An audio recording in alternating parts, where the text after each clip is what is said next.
ಅಣ್ಣವ್ರು ಹೇಳಿದ್ರು ಈ ಥರ 100ನೇ ಪಿಕ್ಚರ್ ಅಂತ ಯಾರೋ ಮಾತುಗಳಲ್ಲಿ ಬಂತು.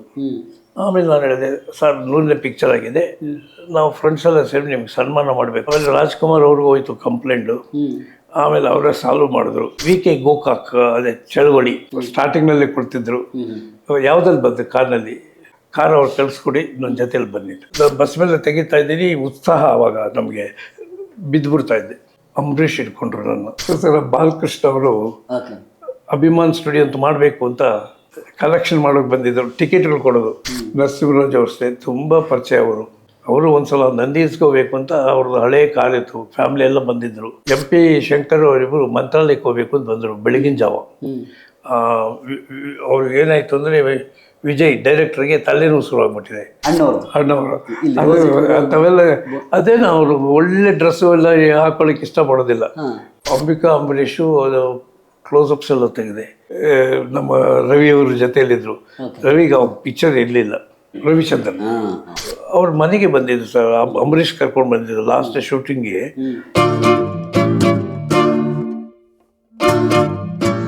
ಆಗಿನ ಕಾಲದ ಭಾಳ ಇನ್ಸಿಡೆಂಟ್ಗಳು ನಡೆದಿದೆ ಸರ್. ಒಂದು ಅಲ್ಲ, ಒಂದು ತಿಂಗಳು ಹೇಳ್ಬೋದು ನಿಮ್ಗೆ ಅಂಥವೆಲ್ಲ. ಏಜ್ ಆಯಿತು, ಅವೆಲ್ಲ ಕೆಲವು ಮರ್ತೋಗಿದೆ. ನಿಮ್ಗೆ ಏನು ನೆನಪಿದೆ ಅದನ್ನೇ ಹೇಳಿ. ಅಣ್ಣವ್ರದ್ದು 100ನೇ ಸಿನಿಮಾ ಆದಾಗ ನಟ ಸಾರ್ವಭೌಮ ಬಿರುದು ಬರುತ್ತೆ, ಅದೊಂದು ಕತೆ ಹೇಳ್ತಿದ್ರಿ ನೀವು. ಆ್ಯಕ್ಚುಲಿ ನಾನು ಅದು ಸಿನಿಮಾ ನೋಡಿಲ್ಲ ಸರ್. 100ನೇ ಪಿಕ್ಚರ್ನಲ್ಲೇ ನಾನು ಚಿಕ್ಕಬಳ್ಳಾಪುರ ಸನ್ಮಾನ ಮಾಡಿದ್ದು. ಆ ಘಟನೆ, ಫೋಟೋಗಳು ತೆಗೆದಿದ್ದು, ಆ ಸಂದರ್ಭ ಯಾಕೆ ಅಂದರೆ ಅಣ್ಣವ್ರು ಹೇಳಿದ್ರು ಈ ಥರ 100ನೇ ಪಿಕ್ಚರ್ ಅಂತ ಯಾರೋ ಮಾತುಗಳಲ್ಲಿ ಬಂತು. ಆಮೇಲೆ ನಾನು ಹೇಳಿದೆ, ಸರ್ 100ನೇ ಪಿಕ್ಚರ್ ಆಗಿದೆ, ನಾವು ಫ್ರೆಂಡ್ಸ್ ಎಲ್ಲ ಸೇರಿ ನಿಮ್ಗೆ ಸನ್ಮಾನ ಮಾಡಬೇಕು ಅಂತಿದ್ದೀವಿ. ಮಾಡಿ ಲಕ್ಷ್ಮಣವರೇ ಮಾಡಿ, ಯಾವತ್ತು ಹೇಳಿ, ಒಂದು ದಿವಸ ರಜಾ ದಿವಸ ಬರೋಣ ಅಂದರು. ಅವಾಗೆಲ್ಲ ಅನೌನ್ಸ್ ಮಾಡೋದು. ಆ ಟೈಮ್ನಲ್ಲಿ ಲಕ್ಷ್ಮಣ್ ಅಂತ ಭಾರತ ಟ್ಯಾಕ್ಸ್ ಮ್ಯಾನೇಜರ್ ಆಗಿದ್ದರು. ಅವರು ಸಂಘದ ಅಧ್ಯಕ್ಷರೇನೋ ಇದ್ದರು ಅನಿಸುತ್ತೆ, ಅವಾಗ ಕನ್ನಡ ಸಂಘದ ಅಧ್ಯಕ್ಷರು.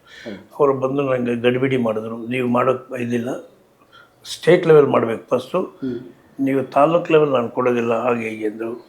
ನಾನು ಒಪ್ಕೊಂಡ್ಬಿಟ್ಟಿದ್ದಾಗ ಅಣ್ಣವ್ರು ಒಪ್ಕೊಂಡಿದ್ದಾರೆ, ಕೇಳಿಬೇಕಾದ್ರೆ ನಾವೆಲ್ಲ ಅರೇಂಜ್ ಮಾಡ್ಕೊಂಡಿದ್ವಿ. ಇಲ್ಲ, ಫಸ್ಟ್ ನಮ್ಮಲ್ಲೇ ಆಗಬೇಕು ಅಂತ. ಆಮೇಲೆ ರಾಜ್ಕುಮಾರ್ ಅವ್ರಿಗೂ ಹೋಯ್ತು ಕಂಪ್ಲೇಂಟು. ಆಮೇಲೆ ಅವರೇ ಸಾಲ್ವ್ ಮಾಡಿದ್ರು. ಭವಾನಿಯವರೇ, ನೀವು ಹೇಳಿದ್ದು ಕರೆಕ್ಟೇ, ಲಕ್ಷ್ಮಣ್ ಹೇಳಿದ್ದು ಕರೆಕ್ಟೇ, ಒಂದು ಕೆಲಸ ಮಾಡಿ, ನೀವು ರಾಜ್ಕುಮಾರ್, ನರಸಿಂಹರಾಜು, ಬಾಲಕೃಷ್ಣ ಯಾರಿಗೋ 3 ಜನಕ್ಕೆ ಸನ್ಮಾನ ಮಾಡಿಬಿಡಿ, ಅವ್ರು ರಾಜ್ಕುಮಾರ್ಗೆ ಅದು ಮಾಡಲಿ ಅಂತ. ಆಮೇಲೆ ಮಾಡಿದ್ರು. ಗುಬ್ಬಿ ವೀರಣ್ಣ ಅವ್ರನ್ನ ಹೋಗಿ ರಿಕ್ವೆಸ್ಟ್ ಮಾಡ್ಕೊಂಡೆ. ಗುಬ್ಬಿ ವೀರಣ್ಣ ಅವ್ರು ಬಂದಿದ್ದರು, ಜಯಮ್ಮ ಅವರು ಬಂದಿದ್ದರು ಫಂಕ್ಷನ್ಗೆ. ಆಗಿನ ಕಾಲದಲ್ಲೇ ಸಾವಿರಾರು ಜನ ಸೇರಿಬಿಟ್ರು. ಅವಾಗ ಚೇರ್ಸು ಶಾಮಿನೆಲ್ಲ ಬೆಂಗಳೂರು ತರಿಸು, ಯಾಕೆಂದರೆ ಅವಾಗ ಚಿಕ್ಕಬಳ್ಳಾಪುರದಲ್ಲಿ ಇರಲಿಲ್ಲ. ಆ ಜನಗಳು ಇದರಲ್ಲಿ ಸುಮಾರು ಒಂದು 250 ಚೇರ್ಗಳು ಬುಡ್ದಾಕಿದ್ದಾರೆ. ಅದ್ಮೇಲೆ ಕುಳಿತುಕೊಳ್ಳೋದು, ಡ್ಯಾನ್ಸ್ ಮಾಡೋದು, ಸಾಕಷ್ಟು ಜನ ಸೇರ್ತಾಯಿದ್ರು ಮರಗಳ ಮೇಲೆ ಎಲ್ಲ. ಆವಾಗ ಒಂದು ಸಲ ಜನ ಜಾಸ್ತಿ ಸೇರಿದ್ದರು. ಈ ವಿ.ಕೆ. ಗೋಕಾಕ್ ಅದೇ ಚಳವಳಿಯಲ್ಲಿ ಏನಾಯ್ತು ಅಂದರೆ ಅವರು ಕೋಲಾರ ಎಲ್ಲ ಮುಗಿಸ್ಕೊಂಡು ಬರಲಿಲ್ಲ ಎಷ್ಟು ಹೊತ್ತಾದರು. ಕೋಲಾರದ ಭಾಳ ಜನ ಸೇರಿದ್ರು. ಹೈಸ್ಕೂಲ್ ಫೀಲ್ಡಲ್ಲಿ ಅವಾಗ ಬಿಲ್ಡಿಂಗ್ಸ್ ಎಲ್ಲ ಇರಲಿಲ್ಲ, ಖಾಲಿ ಜಾಗ ಇತ್ತು. ಸೊ ಅಲ್ಲಿ ಮಾಡೋಣ ಅಂತ ನಾವು ಎಲ್ಲ ರೆಡಿ ಮಾಡಿದ್ದು. ಬರಲಿಲ್ಲ, ಎಲ್ಲ ಹೊರಟೋದ್ರು. ಏನಪ್ಪ ಹೇಗೆ ಅಂತ ನಾನು ಕಾರ್ ತಗೊಂಡು ನಾನು ನಮ್ಮ ಫ್ರೆಂಡ್ಸ್ ಒಂದು 3 ಜನ ಹೋದು ಹುಡ್ಕೊಂಡು, ಆಗ ವಿಜಯಪುರ ಹತ್ರ ಸಿಕ್ಕಿದ್ರು. ಇಲ್ಲಿಗೆ ಒಂದು 15 ಕಿಲೋಮೀಟರ್ ಏನಾಗುತ್ತೆ ವಿಜಯಪುರ ಅಂತ. ಆಮೇಲೆ ನಿಲ್ಲಿಸ್ಬಿಟ್ಟೆ ಬಸ್ಸು. ನಿಲ್ಲಿಸಿದ್ರು, ಮಾತಾಡಿದೆ. ಸ್ಟಾರ್ಟಿಂಗ್ನಲ್ಲಿ ಕೊಡ್ತಿದ್ರು. ಯಾವುದಲ್ಲಿ ಬಂದೆ ಕಾರ್ನಲ್ಲಿ, ಯಾರೋ ಇದ್ದಾರೆ ಫ್ರೆಂಡ್ಸ್ ಇದ್ದಾರೆ, ಕಾರ್ ಅವ್ರು ಕಳಿಸ್ಕೊಡಿ ನನ್ನ ಜೊತೆಲಿ ಬಂದಿದ್ದು. ಪಾರ್ವತಮ್ಮರು ಬೇರೆ ಕಡೆ ಕುಡಿಸಿ ಪಾಪ ಪಕ್ಕದಲ್ಲಿ ಕುಡಿಸ್ಕೊಂಡು ಬಂದರು. ಅವಾಗ ಶಿವರಾಮ್, ಅಂಬರೀಷು ಇವರೆಲ್ಲ ಬಂದಿದ್ರು ಸರ್ ಜೊತೆಯಲ್ಲಿ. S.K. ಭಗವಾನು ಎಲ್ಲ ಬಂದಿದ್ದರು. ಆಮೇಲೆ ಒಂದು ಬಸ್ನಲ್ಲಿ ಬಂದಿದ್ದವರು. ಬಸ್ ಮೇಲೆ ಹತ್ತಿ ತೆಗೆದೆ. ಏನು ಜನ ಸೇರಿದಂತೆ ಒಬ್ಬರು ಇರಲಿಲ್ಲ. ಒಂದು 5-10 ನಿಮಿಷದಲ್ಲಿ ಸಾವಿರಾರು ಜನ ಸೇರಿಬಿಟ್ರು. ಬಸ್ ಮೇಲೆ ತೆಗಿತಾ ಇದ್ದೀನಿ, ಉತ್ಸಾಹ ಆವಾಗ ನಮಗೆ ಬಿದ್ದುಬಿಡ್ತಾ ಇದ್ದೆ. ಅಂಬರೀಷ್ ಇಟ್ಕೊಂಡ್ರು ನನ್ನ. ಬಸ್ ಮೇಲೆ ಹುಷಾರಾಗಿ ತೆಗಿಬೇಕಲ್ಲ ಸರ್, ಅದೇನೋ ಉತ್ಸಾಹ. ಆ ಫೋಟೋಸ್ ತುಂಬ ಜನ ಅಪ್ರಿಷಿಯೇಟ್ ಮಾಡಿದ್ರು. ಅಂಥ ಫೋಟೋಸ್ ಯಾರೂ ತೆಗೆದಿಲ್ಲ ಸರ್ ಅಲ್ಲಿ. ವಿ.ಕೆ. ಗೋಕಾಕ್ದು ಕನ್ನಡ ಇದರದ್ದು ಯಾರೂ ತೆಗೆದಿಲ್ಲ. ಆಮೇಲೆ ನಾವು ಇಲ್ಲಿಂದ ದೊಡ್ಡಬಳ್ಳಾಪುರಕ್ಕೆ ಹೋದರು. ಸೊ ಇಲ್ಲಿಂದ ನಂದಿಯಿಂದ ದೊಡ್ಡಬಳ್ಳಾಪುರ ಒಂದು ಸ್ವಲ್ಪ ದೂರ ಆಗೋಷ್ಟೊಳಗೆ ಅಲ್ಲಿಂದ DSP ಅವರೆಲ್ಲ ಬಂದ್ಬಿಟ್ರು ಇವ್ನ ಇನ್ವೈಟ್ ಮಾಡೋಕ್ಕೆ, ಕನ್ನಡದವರು ಎಲ್ಲ. ಅಲ್ಲಿ ಬಿಟ್ಟು ಸಾರ್ ಜೊತೆ ಅಲ್ಲಿ ನಿಲ್ಲಿಸಿ ಫೋಟೋ ತೆಗೆಸ್ಕೊಂಡು ಬಂದು ಆ ಭಾಷಣ ಮಾಡುವಾಗೆಲ್ಲ ಬಸ್ಸಲ್ಲಿ ಎತ್ಕೊಂಡು, ಅವ್ರದ್ದೇ ಮುಖ್ಯ ಸರ್, ಅಣ್ಣವ್ರದ್ದೇ ಮುಖ್ಯ. ಅವ್ರು ಬಂದ ಮೇಲೆ ಲಕ್ಷಾಂತರ ಜನ, ಹೇಳಿದ್ನಲ್ಲ ಸರ್, 5-10 ನಿಮಿಷದಲ್ಲಿ 1000 ಜನ ಸೇರ್ಬಿಟ್ರು. ಯಾರು ಇಲ್ಲ, ಎಲ್ಲ ಹೊಟ್ಟೋದು. ಬೆಳಗ್ಗೆ ಹೇಳಿದ್ಮೇಲೆ 4 hours ಆಯಿತು, 5 hours ಆಯಿತು, ಬರಲೇ ಇಲ್ಲ. ಆಮೇಲೆ ನಾವು ಬಂದಮೇಲೆ ಇದು ಎಷ್ಟು ಜನ ಸೇರಿದ್ರೆ ಆಶ್ಚರ್ಯ ಆಗುತ್ತೆ. ಆ ಫೋಟೋ ಭಾಳ ಚೆನ್ನಾಗಿ ಕ್ಲಿಕ್ ಆಯಿತು, ತುಂಬ ಚೆನ್ನಾಗಿ. ಈ ಥರ ಎಲ್ಲ ಭಾಳ ಇನ್ಸಿಡೆಂಟ್ಗಳಿದೆ ಸರ್, ಒಂದೆರಡಲ್ಲ. ಸರ್ ಬಾಲಕೃಷ್ಣ ಅವರು ಅಭಿಮಾನ್ ಸ್ಟುಡಿಯೋ ಅಂತ ಮಾಡಬೇಕು ಅಂತ ಕಲೆಕ್ಷನ್ ಮಾಡೋಕೆ ಬಂದಿದ್ದರು, ಟಿಕೆಟ್ಗಳು ಕೊಡೋದು. ಆ ಪಿಕ್ಚರ್ ರಿಲೀಸ್ ಆದಾಗ ಯೂಸ್ ಮಾಡ್ಕೊಳ್ಳಿ ಅಂತ ಅವ್ರಿಗೆಲ್ಲ ಟಿಕೆಟ್ಗಳು ನಾನು ಕಲೆಕ್ಷನ್ ಮಾಡಿ ಕೊಟ್ಟೆ. ಫಿಲಮು ಬರಲಿಲ್ಲ, ಹೋಯ್ತು. ಅವರು ಅಷ್ಟೇ, ಸ್ಟುಡಿಯೋ ಕಟ್ಟಕ್ಕೆ ಮೊದಲೇ ಟಿಕೆಟ್ ಸೇಲ್ ಮಾಡಿಬಿಡ್ತಿದ್ರು. ಫಸ್ಟ್ ಪಿಕ್ಚರ್ ಯಾವುದಾದ್ರೂ ಅವಾಗ ಯೂಸ್ ಮಾಡಿ, ನೀವು ಫ್ರೀ ಕೊಡಬೇಡಿ ನನಗೆ ಅಂತ. ಇವ್ರನ್ನೆಲ್ಲ ಒಂದು 25-30 ಜನ ಹತ್ರ ಕಲೆಕ್ಷನ್ ಮಾಡಿ ಕೊಟ್ಟೆ. ನಾನು ಕೆಲವರಿಂದ ನಾನು ಬಯಸ್ಕೊಂಡೆ. ಆ ಥರನೂ ಆಗಿದೆ ಅನುಭವ. ನರಸಿಂಹರಾಜ್ ಅವ್ರಷ್ಟೇ ತುಂಬ ಪರಿಚಯ. ಅವರು ಒಂದ್ಸಲ ನಂದಿ ಇಸ್ಕೋಬೇಕು ಅಂತ ಅವ್ರದ್ದು ಹಳೇ ಕಾರ್ ಇತ್ತು, ಫ್ಯಾಮ್ಲಿ ಎಲ್ಲ ಬಂದಿದ್ದರು. ಬಹುಶಃ 7-8 ಜನ ಇದ್ದಾಗಿತ್ತು, ಮಕ್ಕಳು ಅವರು ಸೇರಿ. ನಂದಿ ಬೆಟ್ಟಕ್ಕೆ ಬರಬೇಕು ಅಂತ ಬೋರ್ಡ್ ನೋಡ್ಬಿಟ್ಟು, ಅಯ್ಯೋ ಭವಾನಿ ಲಕ್ಷಣ ಕರ್ಕೊಂಡು ಹೋಗೋಣ ಅಂತ. ಅಲ್ಲಿಂದ ನಮ್ಗೆ ಹತ್ತಿರ ಒಂದು 28 ಕಿಲೋಮೀಟರ್ ಆಗುತ್ತೆ. ಅಲ್ಲಿಂದ ಬಂದ್ಬಿಟ್ರು. ಅವ್ರು ನಂದಿ ಇಸ್ಕೋಗ್ಲಿಲ್ಲ, ನಾನು ಕರ್ಕೊಂಡು ಹೋಗ್ಬೇಕು ಅಂತ ಬಂದರು. ಸರಿ, ಮಾರ್ನಿಂಗ್ ಎಲ್ಲರೂ ಬ್ರೇಕ್ಫಾಸ್ಟು ಸರ್ ಟಿಫನ್ ಮಾಡೋಣ ಅಂತ ಎಲ್ಲ ಆಯಿತು. ಹೋಗೋಣ ಅಂದರೆ ಈಗ ಅಲ್ಟೆ ಹೊಡ್ಕೊಂಡಿದ್ಬಿಟ್ಟು ಮಧ್ಯಾಹ್ನ ಆಗೋಯ್ತು. ಇರಿ ಸರ್ ಊಟ ಮಾಡ್ಕೊಂಡು ಹೋಗೋರಂತೆ ಅಂತೇಳಿ ಪುನಃ ಸ್ಟಾಪ್ ಆಯಿತು. ಊಟ ಆದಮೇಲೆ ಪುನಃ ಟೀ ಎಲ್ಲ ಕುಡಿದು ಪುನಃ ಹರಟೆ ಹೊಡ್ಕೊಂಡೇ ಇದ್ದು ರಾತ್ರಿ ಆಗೋಯ್ತು. ರಾತ್ರಿ ಮತ್ತೆ ಊಟ ಮಾಡಿಕೊಂಡು ರಾತ್ರಿ 7:30-8 ಗಂಟೆಗೆ ಕೊಟ್ಟರು ಇಲ್ಲಿಂದ. ಯಾರು ಬಂದರೂ ಹುಡ್ಕೊಂಡು ಬರ್ತಾಯಿದ್ರು ಅವಾಗ. ಇನ್ನೊಂದ್ಸಲ ವಿಜಯ್ ಅಂತ ತೆಲುಗು ಡೈರೆಕ್ಟರ್ ಇದ್ದಾರೆ, ಆ ಕೆಲವು ಪಿಕ್ಚರ್ಸ್ ಎಲ್ಲ ತೆಗೆದಿದ್ದಾರೆ, ಭಾಳ ಚೆನ್ನಾಗಿ ತೆಗೆದಿದ್ದಾರೆ. MP ಶಂಕರ್ ಅವರಿಬ್ಬರು ಮಂತ್ರಾಲಯಕ್ಕೆ ಹೋಗ್ಬೇಕು ಅಂತ ಬಂದರು ಬೆಳಗಿನ ಜಾವ. ಅವ್ರಿಗೆ ಏನಾಯಿತು ಅಂದರೆ, ವಿಜಯ್ ಡೈರೆಕ್ಟ್ರಿಗೆ ತಲೆನೋವು ಶುರುವಾಗ್ಬಿಟ್ಟಿದೆ. ಏನಿಲ್ಲ, ಇಲ್ಲಿವರೆಗೂ ಬಂದಿದ್ದಾರೆ, ಭವನಿಯವ್ರನ್ನ ಹುಡ್ಕೊಂಡು ಹೋಗೊಂಡ್ರೆ ಮನೆ ಹುಡ್ಕೊಂಡು ಬಂದರು. ಅಷ್ಟೊತ್ತು ಟ್ಯಾಬ್ಲೆಟ್ ಕೊಟ್ಟು ಕಾಫಿ ಕೊಟ್ಟು ಸ್ವಲ್ಪ ಹೊತ್ತು ಸುಧಾರಿಸ್ಕೊಂಡು ಮತ್ತೆ ಮಂತ್ರಾಲಯಕ್ಕೆ ಹೋದರು. ಶ್ರೀನಾಥ್ ಅಷ್ಟೇ 1-2-3 ಸಲ ಬಂದಿದ್ರು ಮಂತ್ರಾಲಯಕ್ಕೆ ಹೋಗೋದು. ಮಿಸ್ಟರ್ ಅಂಡ್ ಮಿಸಸ್ ಬಂದು ಅವರು ಏನಿಲ್ಲ ಪಾಪ ಬರೀ ಬೋರ್ನ್ವಿಟ ಕುಡಿದ್ರು, ಆಯಮ್ಮ ಮಾತ್ರ ಸ್ವಲ್ಪ ಊಟ ಮಾಡಿದ್ರು. ಈ ಥರ ಭಾಳ ಇದು ಅನುಕೂಲ ಆಗಿದೆ ಸರ್. ನನಗಂತೂ ಅದು ಇವಾಗ ತಿಳ್ಕೊಂಡ್ರೆ ನನಗೇನೋ ಒಂದು ಸಿನಿಮಾ ನೋಡಿದಾಗ ಆಗೋಗಿದೆ ನನಗೆ. ಒಂದು ಪಿಕ್ಚರ್ ಥರ ಕಣ್ಮುಂದೆ ಬರುತ್ತೆ. ಎಷ್ಟು ಜನ ಫಿಲಮ್ಸ್ ತೆಗೆದಿದ್ದೀನಿ ಅಂದರೆ ಒಂದು ಲೀಸ್ಟೇ ಇದೆ ಸರ್.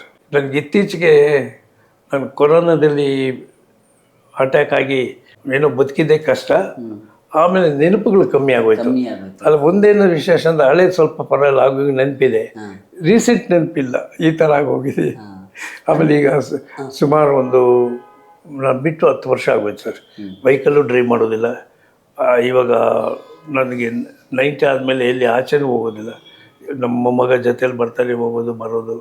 ಫಂಕ್ಷನ್ಸ್ ಅಷ್ಟು ಯಾವುದಕ್ಕೆ ಹೋಗೋದಿಲ್ಲ. ಅದನ್ನು ಭಾಳ ಫ್ಯಾಮಿಲಿ ಕ್ಲೋಸ್ ಫಂಕ್ಷನ್ಸ್ ಆದರೆ ಹೋಗೋದು ಬರೋದು, ಈ ಥರ ಮಾಡ್ತಾಯಿದ್ದೀನಿ. ಪ್ರತಿಯೊಬ್ಬರದು ದೊಡ್ಡ ದೊಡ್ಡ ಸ್ಟೋರಿನೇ ಇದೆ ಸರ್. ಅಲ್ಲ ಸರ್, ಅಣ್ಣವ್ರದ್ದು ಒಂದು ಫೋಟೋ ತುಂಬ ಕ್ಲೋಸ್ ಇರೋದಿಲ್ಲ, ಒಂದು ರೋಸ್ ಇಟ್ಕೊಂಡಿರೋದು ಒಂದು ಫೋಟೋ ಇದೆ. ಯಾರು ಸರ್? ಅಣ್ಣವರು. ಅಂಥವೆಲ್ಲ ಅದೇನು, ಅವರು ಒಳ್ಳೆ ಡ್ರೆಸ್ಸು ಎಲ್ಲ ಹಾಕೊಳ್ಳಿಕ್ಕೆ ಇಷ್ಟಪಡೋದಿಲ್ಲ. ಬರೀ ಪಂಚೆ, ಒಂದು ಶರ್ಟು, ಅದ್ರ ಮೇಲೆ ಒಂದು ಶಲ್ಲ. ಈ ಒಂದ್ಸಲ ಇಲ್ಲಿ ವಿಜಯಪುರ ಅಂತಿದೆ, ಅಲ್ಲಿ ನವಗ್ರಹ ಪ್ರತಿಷ್ಠೆ ಆಯಿತು. ಅವಾಗ ನನಗೆ ಬಂದು ಹೇಳಿದ್ರು, ಸ್ವಲ್ಪ ರಾಜ್ಕುಮಾರ್ ಅವ್ರಿಗೆ ಹೇಳಿ, ಅವಾಗ ಇನ್ನೂ ಅಂಥ ಹೆಸರು ಇರಲಿಲ್ಲ ಅವರು ಹಾಗೆ ಅಂತ. ಸರಿ ಹೋಗಿ ಕರ್ಕೊಂಡೋಗಿದ್ದೆ, ಒಪ್ಕೊಂಡ್ರು. ಅವಾಗ ಮನೆ ಇರಲಿಲ್ಲ ಸರ್, ಹೋಟ್ಲಲ್ಲಿ ಇರ್ತಾಯಿದ್ರು, ಐಲ್ಯಾಂಡ್ ಹೋಟ್ಲ್ ಅಂತ. ಅಲ್ಲಿ ಕರ್ಕೊಂಡೋಗಿ ಆಮೇಲೆ ಒಪ್ಪಿಸ್ದೆ ಸರ್ ಅವರಿಗೆ. ಒಪ್ಕೊಂಡ್ರು, ಬಂದಿದ್ದರು. ಆವಾಗ ಕವರ್ ಮಾಡಿ ಸ್ವಲ್ಪ ಪಬ್ಲಿಸಿಟಿ ಕೊಟ್ಟೆ. ಆಮೇಲೆ ದ್ವಾರಕೀಶ್ ಯಾವ ಥರ ಪರಿಚಯ ಇತ್ತು ಅಂದರೆ, ಬೆಂಗಳೂರಿನಲ್ಲಿ ನನ್ನ ಫ್ರೆಂಡ್ ಒಬ್ಬರು ಮನೆ ಇದೆ ಸರ್, ಅಲ್ಲಿ ಬೆಂಗಾಲ್ ಬಲ್ಬ್ಸ್ ಅಂತ ಹೆಸರಿಟ್ಟಿದ್ರು. ಅವ್ರು ಮೊದಲಿಗೆ ನೇಟಿವ್ ಬೆಂಗಳೂರು, ಓಕೆ ಗೋರಿಬಿದನೂರು, ಸೆಟ್ಲ್ ಇನ್ನು ಇದು ಅವರು ಭಾಳ ಕ್ಲೋಸು. ಓಕೆ ವಿವೇಕ್ ಅಂತ. ಓಕೆ ಆಮೇಲೆ ಸರ್ ನಿಮಗೆ ದ್ವಾರಕೀಶ್ ಪರಿಚಯ ಇದೆಯಾ ಅಂದೆ. ಇಲ್ಲ ಅಂದೆ. ಕರೆಸಿ ಸರ್ ಅಂದೆ. ನೋಡ್ತಾ ಇರಿ ಅವ್ನು ಡ್ಯಾನ್ಸ್ ಮಾಡೋದು ಯಾಕೆ ಮಾಡ್ತಾನೆ ಅವನು, ಕೂಗ್ಕೊಳ್ತಾನೆ ಬಂದ ತಕ್ಷಣ, ಲೇ ಬೇಕಾ ಟ್ಯಾಕ್ಸಿ ದುಡ್ಡು ಕೊಡೋ ಅಂತ ಕೇಳ್ತಾನೆ ಅಂದೆ. ಅದೇ ಥರ ಮಾಡಿದ್ರು ಅವರು. ಆಮೇಲೆ ಅವ್ರ ಮನೆಯಲ್ಲೇ ದೊಡ್ಡ ಮನೆ ಅವ್ರದ್ದು ಟಿ ನಗರ್ನಲ್ಲಿತ್ತು. ಅಲ್ಲಿ ಫೋಟೋಸ್ ಎಲ್ಲ ಅವ್ರು ತೆಗೆದೆ. ಓಕೆ ಆಮೇಲೆ ನಂದು ಮೌನಿಯವರೇ ಮೂಗು ಚೆನ್ನಾಗಿರೋ ಮಾಡಿ ಫೋಟೋ ತೆಗೀರಿ ತಮಾಷೆ ಮಾಡೋರು. ಓಕೆ ಕೊನೆ ಅವರು ಸಾಯೋರು ಸುಮಾರು ಸಲ ಭೇಟಿಯಾದೆ. ತುಂಬ ಚೆನ್ನಾಗಿದ್ರು, ನನ್ನ ಹತ್ರ ತುಂಬ ಚೆನ್ನಾಗಿದ್ರು. ಅವರು ಅಷ್ಟೇ, ಅಂಬರೀಷ್ ಅಷ್ಟೇ ತುಂಬ ಕ್ಲೋಸ್ ಆಗಿದ್ದರು. ಓಕೆ ಅಂಬರೀಷ್ ಇಲ್ಲಿಗೆ ಬಂದಾಗ ಅಂಬಿಕಾ ಅಂಬರೀಷು ಅದು ಕ್ಲೋಸಪ್ಸ್ ಎಲ್ಲ ತೆಗೆದೆ, ಓಕೆ ಕಾಂಬಿನೇಷನ್ ತೆಗೆದೆ. ಅದೇ ಯಾವಾಗ ಸಿಕ್ಕಿದ್ರು ನನಗೆ ಫೋಟೋ ಕೊಡಲಿಲ್ಲಲ್ಲಮ್ಮ ನೀನು ಅಂತ ಹೇಳ್ತಾ ಇದ್ರು. Ambareesh Ambareesh cinema shooting sir ಇಲ್ಲೆಲ್ಲ ಶೂಟಿಂಗ್ ಬಂದರೆ ಓಕೆ ಬಂದುಬಿಟ್ಟು ನನಗೆ ದೋಸೆ ರೈಸ್ ಬಾತ್ ಬೇಕು, ಇಷ್ಟೊತ್ತಿಗೆ ಬರ್ತೀನಿ ಅಂತ ಹೇಳೋದು. ಅದೇ ಅಭಿಷೇಕ್ ಹೋಟ್ಲಂತಿದೆ, ತುಂಬ ಚೆನ್ನಾಗಿ ಮಾಡ್ತಾರೆ ದೋಸೆ. ಅವ್ರಿಗೆ ಅದು ಭಾಳ ಇಷ್ಟ. ಕೊನೆಯ ದಿವಸ ಒಂದು ದಿವಸ ಔಟ್ಡೋರ್ ಶೂಟಿಂಗ್ 1 ವೀಕೇನು ಹೋಗಿದ್ರು. ಕೊನೆಯ ದಿವಸ ಬೇಡ ಕಾರ್ನಲ್ಲಿ ತಿನ್ನಬೇಡಿ ಮನೆಗೆ ಬನ್ನಿ ಅಂತೇಳಿ ಅವ್ರ ಮನೆ ಕರ್ಕೊಂಡೋಗಿ ನಮ್ಮ ರವಿಯವ್ರ ಜೊತೆಯಲ್ಲಿದ್ದರು. ರವಿಗೆ ಅವಾಗ ಪಿಕ್ಚರ್ ಇರಲಿಲ್ಲ, ರವಿಚಂದ್ರನ್ ಅವರು ಅವಾಗ ಮನೆ ಹೊಡೆದ್ರು. ಚಿಕ್ಕ ಹುಡುಗ ಥರ ಇದ್ದರು. ಕರೆಕ್ಟ್ ನೋಡಿ ಭವನವರೇ ಇವ್ನು ಹೀರೋ ಆಗ್ತಾನೆ, ಒಳ್ಳೆ ಫೇಮಸ್ ಆಗ್ತಾನೆ, ನೋಡ್ತಾ ಇದ್ದೀವಿ ಹಾಗೆ ಅಂತ ಹೇಳ್ತಾರೆ. ಹಾಗೆ ಆದರು. ಇನ್ಫ್ಯಾಕ್ಟ್ ಅವ್ರು ಇವತ್ತವರೆಗೂ ಭೇಟಿ ಆಗೋಕ್ಕಲ್ಲ, ಅದೇ ಲಾಸ್ಟ್ ಆಯಿತು. ಹೌದಾ? ಅವ್ರ ಫೋಟೋನೇ ತೆಗಿಲಿಲ್ಲ ಸರ್? ಫೋಟೋ ತೆಗೆದಿದ್ದೀನಿ ಚಿಕ್ಕ ವಯಸ್ಸಲ್ಲಿ. ಹೀರೋ ಆದ್ಮೇಲೆ ತೆಗಿಲ್ಲ? ಇಲ್ಲ. ನೀವು ಕೊನೆಯದಾಗಿ ತೆಗ್ದಿದ್ದು ಯಾವಾಗ ಸರ್? ಸಿನಿಮಾಗೆ ಅಂತ ತೆಗಿಯಕ್ಕೆ ಹೋಗಿದ್ದು?